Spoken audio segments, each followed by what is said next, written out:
Hello guys, welcome back to my channel. வீடியோக்குள்ள போறதுக்கு முன்னாடி மறக்காம இந்த வீடியோக்கு ஒரு லைக் போட்டுருங்க. ஸ்டார்டிங் சீன்ல நம்ம ஹீரோயினி ஏதோ ஒரு இடத்துல தான் இருக்கிறா. அப்போ பார்த்தா யாரோ அழுகிற சவுண்டு கேட்குது. திரும்பி பார்த்தா அங்கே அப்பாவும் அந்த குட்டி பொண்ணு தான் உட்காந்துருக்காங்க. நீ பயப்படாதம்மா, நம்மளை காப்பாற்றுறதுக்கு என்னோட பொண்ணு வருவா அப்படின்னு சொல்லிட்டு இருக்காரு. அப்போ ஏதோ ஒரு சத்தம் கேட்குது. நம்ம ஹீரோயினி திரும்பினா அங்கே அந்த பொண்ணு இல்லை, அதுக்கு பதிலாக அப்பா மட்டும் தான் உட்காந்துருக்காரு.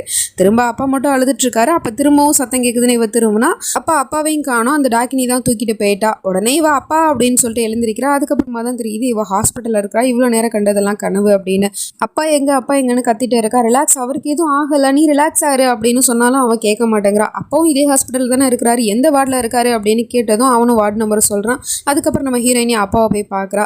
அப்பாவோட நிலைமை ரொம்பவே மோசமாக இருக்குது. அவர் கோமா ஸ்டேஜுக்கே போயிட்டாராம். ஸோ இதை பற்றிலாம் நம்ம ஹீரோயினி கிட்ட சொன்னால் அவள் இவன் மேலே தான் கோவப்படுறா. எல்லாத்துக்கும் காரணம் நீங்கள் தான், உங்களால் தான் என்னோட அப்பாவுக்கு இப்படி நடந்துச்சு. நான் தான் சொன்னல அந்த வீட்டுக்கு போகாதீங்கன்னு, அதையும் மீறி நீங்கள் போனதுனால தான் இது எல்லாமே நடந்துச்சு அப்படின்னு சொல்லிட்டு இருக்கா. ஆனால் நான் என்ன பண்ணுறது, அந்த டிரைவர் தானே கோயிலை கிட்னாப் பண்ணிட்டான், அவளை காப்பாற்றுறதுக்காக தானே நான் அங்கே போனேன் அப்படின்னு சொன்னால், இல்லை அந்த டிரைவர் இல்லை, இது எல்லாமே பண்ணது அந்த டாக்கினி தான், அவளால் தான் என்னோட அப்பாவுக்கு இந்த நிலைமை, நான் என்னோட 2 கண்ணால் பார்த்தேன், இது எல்லாமே அவளோட வேலை தான் அப்படின்னு சொன்னால் அதை இவன் நம்ப மாட்டேங்கிறான். நீ உன்னோட 2 கண்ணால் பார்த்தேன்னு சொன்னல, அதை தவிர இன்னொரு உண்மை இருக்குது, இதை பாரு அப்படின்னு சொல்லிட்டு ஒரு வீடியோ ப்ளே பண்ணி காட்டுறான். அதில் பார்த்தா அந்த டிரைவர் சொல்லிட்டு இருக்கா, நான் பணத்துக்காக தான் அந்த பொண்ணை கடத்தினேன், இந்த விஷயம் தெரிஞ்சு அயான் சாரும் மீராவும் அங்கே வந்துட்டாங்க, ஸோ அதனால தான் நான் அவங்கள அட்டாக் பண்ணிட்டேன், நான் தான் எல்லா தப்பு பண்ணேன் அப்படிங்கிற மாதிரி அவன் ஒத்துக்கிட்டான். ஸோ நீ சொல்கிற மாதிரி இது டாக்கினியோட வேலை இல்லை அப்படின்னு சொன்னால் நீங்கள் ஏன் புரிஞ்சிக்க மாட்டீங்க, உண்மையிலே இதெல்லாம் பண்ணது டாக்கினி தான், நீங்கள் ஏன் நம்ப மாட்டீங்க அப்படின்னு கேட்டால் நான் எப்படி நம்புறது, நீ ஏதாவது ஒரு ப்ரூஃப் இருந்தால் சொல்லு, இதெல்லாம் அவள் தான் பண்ணான்னு சொல்கிறல்ல, அதுக்கு என்ன உங்ககிட்ட ப்ரூஃப் இருக்குது அப்படின்னு கேட்டால்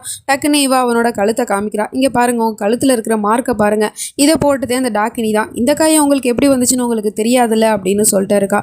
அது மட்டும் இல்லாமல் உங்களோட உயிரை காப்பாற்றுறது இந்த லாக்கெட்டு தான், இந்த லாக்கெட்டு நான் உங்கள் கழுத்தில் போட்டதுனால தான் அவள் உங்களை விட்டா அப்படிங்கிற மாதிரிலாம் சொல்லிட்டு இருக்கா.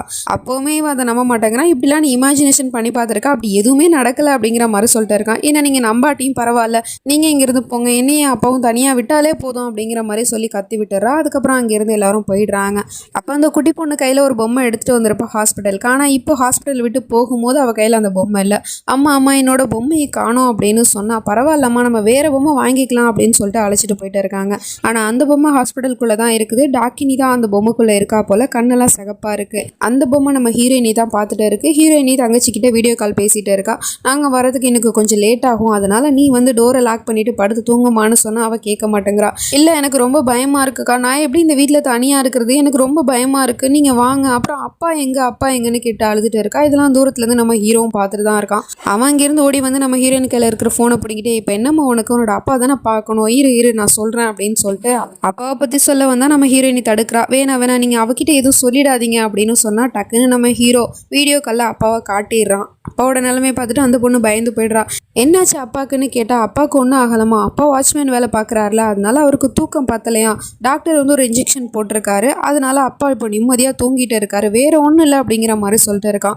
அப்படியா, அப்பா தூங்குறாரா, அப்போ சரி அப்படின்னு சொல்லிட்டு அவளும் சமாதானம் ஆகிடுறா. சரி நீயும் போய் தூங்குமா அப்படின்னு சொல்லிட்டு ஃபோனை கட் பண்ணிடுறான். அதே சமயம் இப்போ அந்த ஹாஸ்பிட்டலில் இருக்கிற பொம்மையை தான் காட்டுறாங்க. அந்த பொம்மை என்ன பண்ணுதுன்னா, அந்த ஹாஸ்பிட்டலில் இருக்கிற ஒரு நர்ஸையும் அப்புறம் அங்கே இருக்கிற ஒரு பேஷண்ட்டையுமே சாகடிச்சிருது.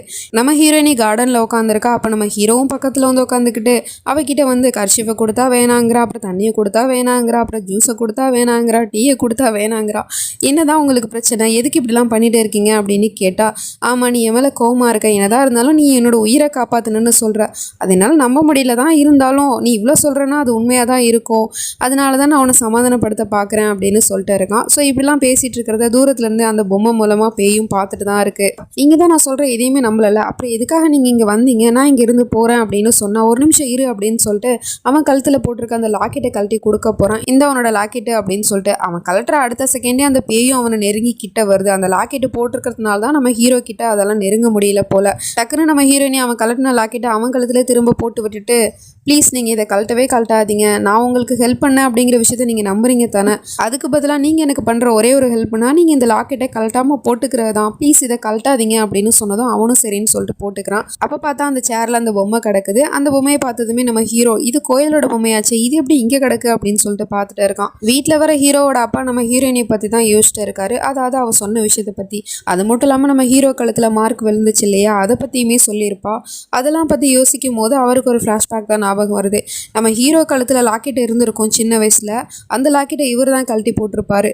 அது மட்டும் இல்லாமல் பொண்டாட்டிக்கிட்டேயுமே கேட்குறாரு, இது என்ன லாக்கெட்டு, இதை எதுக்காக நம்ம பையன் கழுத்தில் போட்டு விட்டுருக்க அப்படின்னு கேட்டால், எதுக்காக நீங்கள் அதை கழட்டினீங்க, அதை ப்ளீஸ் அவன் கழுத்தில் போடுங்க, நந்தினி தான் அதை போட்டு விட்டாங்க, இந்த லாக்கெட் இவன் கழுத்தில் இருக்கிற வரைக்கும் இவனுக்கு எந்த ஒரு ஆபத்தும் வராது அப்படின்னு சொன்னாங்க அப்படின்னு சொன்னால் இவர் அதெல்லாம் நம்ப மாட்டார் போல, பேய் பிசாசெல்லாம். அதனால பொண்டாட்டியை பிடிச்சி திட்டி விட்டுறாரு. இங்கே பாரு, நான் உன்னை அந்த பொம்பளைக்கிட்டே பேசாதுன்னு சொல்லிட்டு இருக்கேன், அப்போ அவ ஏதோ கொடுத்தான்னு சொல்லிட்டு நம்ம பையன் கழுத்தில் போட்டு விட்டுட்டு இருக்க, நீ இப்போவே போய் இதை அவகிட்ட போய் கொடுத்துட்டு வா அப்படின்னு சொல்லிட்டு தான் கொடுத்து விட்டுருப்பாரு போல. அதனால தான் நம்ம ஹீரோ கிட்ட அந்த லாக்கெட் இல்லாமல் ஹீரோனோட வீட்டில் இருந்திருக்கு போல. ஸோ இதெல்லாம் பற்றி யோசிச்சு பார்த்துட்டு பாட்டிக்கிட்டே போய் நேராக கேட்குறாரு, அந்த ஹாஸ்பிட்டலில் இருந்தாலும் அந்த பொண்ணு யார், அவள் யாரோட பொண்ணு அப்படின்னு கேட்டால் பாட்டியுமே உண்மையை சொல்லிடுறாங்க, அவள் நந்தினியோட பொண்ணு அப்படின்னு சொல்லிட்டு. அந்த பேரை சொன்ன அடுத்த செகண்டே இவருக்கு சமக்கம் வருது. என்னம்மா சொல்கிறீங்க, அவள் நந்தினியோட பொண்ணா, அதனால தான் அவள் அப்படிலாம் பேசிட்டு இருந்தாலும் எனக்கு அப்பவே சந்தேகமாக தான் இருந்துச்சு. நீங்கள் எதுக்காகம்மா அவளை நம்பி அயான் அங்கே விட்டுட்டு வந்திருக்கீங்க, அவளால் தான் அயானோட உயிருக்கு ஆபத்து அப்படிங்கிற மாதிரிலாம் சொல்லிட்டு இருக்காரு. இல்லைப்பா, நீ ஏதோ தப்பாக புரிஞ்சிட்டு இருக்க, அப்படிலாம் இல்லை, நந்தினியும் அயானை காப்பாற்ற தான் முயற்சி பண்ணா, இப்போ அவளோட பொண்ணு அந்த வேலையை தான் பார்க்குறா அப்படின்னு சொன்னால் இவர் கேட்க மாட்டேங்கிறாரு. இதுக்கப்புறம் ஒரு நிமிஷம் கூட என் பையனை அந்த பொண்ணு கூட இருக்கவே விட மாட்டேன், கால் பண்ண இப்போவே அவனை வீட்டுக்கு வர சொல்லு அப்படி இப்படின்னு சொல்லிட்டு கத்திட்டே இருக்காரு. ஆனால் யாரும் கால் பண்ணக்கூடாது, அயான் அவ கூட இருக்கிறது தான் நல்லது, அவ கூட தான் இருந்தாகணும் அப்படிங்கிற மாதிரி பாட்டி ஸ்ட்ரிக்டாக சொல்லிடுறாங்க. அதனால இவராலையும் எதுவும் பேச முடியல.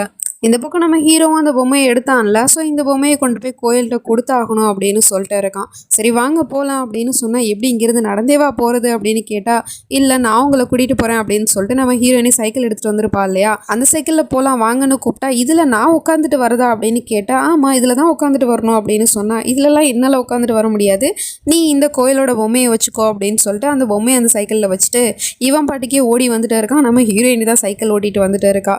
அப்போ பார்த்தா நம்ம ஹீரோ கழுத்தில் போட்டிருக்க லாக்கெட்டை அந்த பொம்மை பார்க்குது. அடுத்த செகண்டே நம்ம ஹீரோக்கு அது ஹீட் ஆகுது, அவனுக்கு எரியுதுன்னு சொல்லிட்டு அந்த லாக்கெட்டை கழட்ட போகிறான். நம்ம ஹீரோயினி உடனே ஸ்டாப் பண்ணி, எதுக்காக அதை கழட்ட போகிறீங்கன்னு கேட்டால், தெரியல எனக்கு ஏதோ அலர்ஜி போல், எனக்கு வந்து இது எரியிற மாதிரி இருக்குது அப்படின்னு சொல்லிட்டு இருக்கான். அட இந்த லாக்கெட்டில் உங்களுக்கு என்னப்பா அலர்ஜி வண்டி கிடக்கு அப்படின்னு கேட்டால், தெரியல அது மெட்டலில் பண்ணியிருக்காங்க, ஸோ அதனால ஏதாவது இருக்கும் அப்படின்னு சொன்னால், ஒரு நிமிஷம் இருங்க அதுக்கு நான் ஒரு வழி பண்ணுறேன் அப்படின்னு சொல்லிட்டு கர்ச்சீஃபை வந்து அந்த லாக்கெட்டில் கட்டி விட்டுட்டு, இப்போ உங்களுக்கு எந்த அலர்ஜியும் ஆகாது, தயவு செய்து இந்த லாக்கெட்டை கழட்டிடாதீங்க அப்படின்னு சொல்லிட்டு இந்த பக்கம் திரும்பி பார்த்தா சைக்கிளில் வச்சுருந்த அந்த பொம்மையை காணோம்.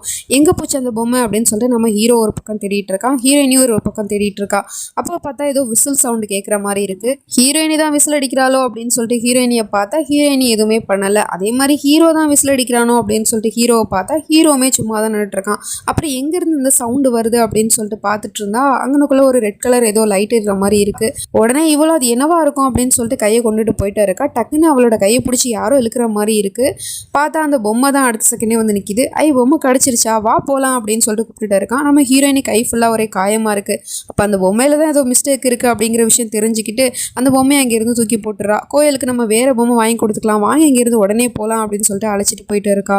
வீட்டுக்கு வந்து பார்த்தா தங்கச்சி நல்லா தூங்கிட்டு இருக்கா. அவளுக்கு பெட்ஷீட்லாம் போட்டு விட்டுட்டு இருக்காங்க. அதே சமயம் இந்த பக்கம் பார்த்தா அப்பா நல்லா குடிச்சிட்டு இருக்காரு. அப்போ அந்த பேயுமே அங்கே தான் வந்து நின்றுட்டு இருக்கு.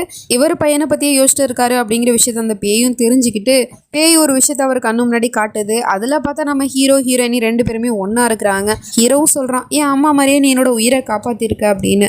அதுக்கு நம்ம ஹீரோயினியும், நீ அப்போ அம்மா இருக்கிற இடத்துக்கே போய் சேர்ந்துரு அப்படின்னு சொல்லிட்டு அவனை கத்தியால் குத்திடுறா. பையன் இப்படி இறந்து போகிறத பார்த்துட்டு அப்பா துடிதுடிச்சு போயிடுறாரு. அப்போ பேயுமே சொல்லுது, அவளால் உன் பையனுக்கு தான் ஆபத்து, அவ கூட உன் பையன் இருந்தானா அவள் நிச்சயமாக உன் பையனை கொன்னுடுவா அப்படிங்கிற மாதிரிலாம் சொல்லிட்டு இருக்கு. உடனே இவரும், எனக்குன்னு இருக்கிற ஒரே ஒரு சொந்தம் என்னோட பையன் மட்டும்தான், என் பையனுக்கு எதுவும் ஆக விட மாட்டேன், அந்த பொண்ணு நான் சும்மா விட மாட்டேன் அப்படின்னு சொல்லிட்டு இவர் கார் எடுத்துட்டு கிளம்ப போனால் கார் சாவி வச்சுட்டு வந்துட்டாரு போல. அதை எடுக்கலான்னு உள்ள போனால் தானாகவே டோர் லாக் ஆகிட்டு தானாகவே காரும் ஸ்டார்ட் ஆகுது.